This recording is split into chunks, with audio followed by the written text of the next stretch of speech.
Hi అండి, నమస్తే. Welcome to our channel. ఈరోజు రెసిపీ వచ్చేసి మార్నింగ్ టైం చాలా తక్కువ టైంలో వాంగిబాత్ని కుక్కర్లో ఈజీగా ఎలా ప్రిపేర్ చేసుకోవాలో చూద్దాం. అందుకోసం ముందుగా ఇక్కడ ఎంటీఆర్ వాంగిబాత్ పౌడర్ని 2 ప్యాకెట్స్ తీసుకున్నాను, 10 రూపీస్కి ఒకటి. వీటిని కట్ చేసి ఒక బౌల్లో తీసి యాడ్ చేసుకోండి.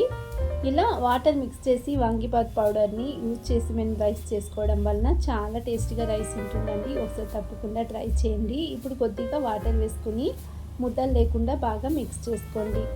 వాంగిబాత్ పౌడర్ని డైరెక్ట్గా ఆయిల్లో వేసుకోవడం వలన ఫ్లేవర్ అనేది చేంజ్ అవుతుంది. ఒకసారి ఈ విధంగా ట్రై చేయండి. అలాగే వంకాయల్ని ఈ విధంగా కట్ చేసి సాల్ట్ వాటర్లో వేసి పక్కన పెట్టుకుంటున్నాను.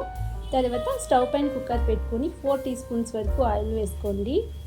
ఆయిల్ కొద్దిగా హీట్ అయిన తర్వాత 2 ఇంచుల చెక్క అలాగే 2 బిర్యానీ ఆకులు వేసుకొని ఫ్రై చేసుకోండి. ఇవి కొద్దిగా వేగిన తర్వాత 2 మీడియం సైజ్ ఉల్లిపాయలను చిన్న ముక్కలుగా కట్ చేసి వేసుకోండి.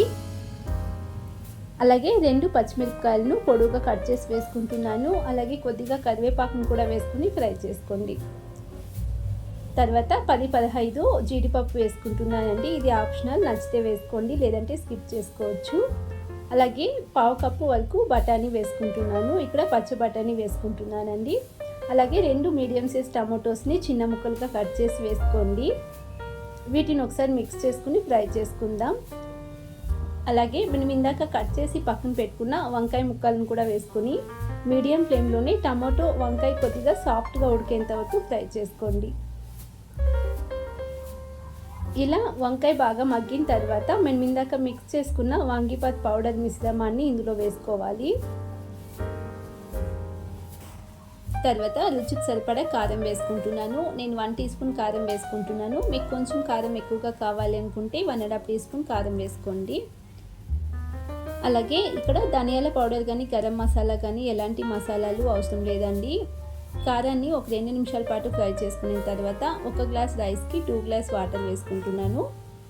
మీరు 2 గ్లాస్ రైస్ అయితే 4 గ్లాసు, 1.5 గ్లాస్ రైస్ అయితే 3 గ్లాసు వాటర్ యాడ్ చేసుకోండి. ఇక్కడ ఒకసారి చెక్ చేసుకుని రుచికి సరిపడా సాల్ట్ వేసుకోవాలి. ఇసులు మరుగుతూ ఉన్నప్పుడు మరొకసారి సాల్ట్ కారం ఒకసారి చెక్ చేసుకుని కావాలనుకుంటే వేసుకోండి. అలాగే 1 గ్లాస్ రైస్ని ఈ విధంగా శుభ్రంగా కడిగి వేసుకుంటున్నాను. తర్వాత చిన్నగా కట్ చేసుకున్న కొత్తిమీర వేసుకోండి. ఒకసారి మిక్స్ చేసుకుని కుక్కర్ మూత పెట్టి 2 విజిల్ రానివ్వాలి. 2 విజిల్ తర్వాత కుక్కర్ ప్రెజర్ నార్మల్గా పోయిన తర్వాత ఓపెన్ చేసుకుంటే వాంగిబాత్ రైస్ రెడీ అండి. చూసారు కదా, ఈ విధంగా ఒకసారి కుక్కర్లో ట్రై చేయండి. మార్నింగ్ టైం చాలా తక్కువ టైంలో ప్రిపేర్ చేసుకోవచ్చు. అలాగే లంచ్ బాక్స్ కూడా చాలా బాగుంటుందండి. ఒకసారి మిక్స్ చేసుకుని వేడివేడిగా ఒక ప్లేట్లో సర్వ్ చేసుకుందాం.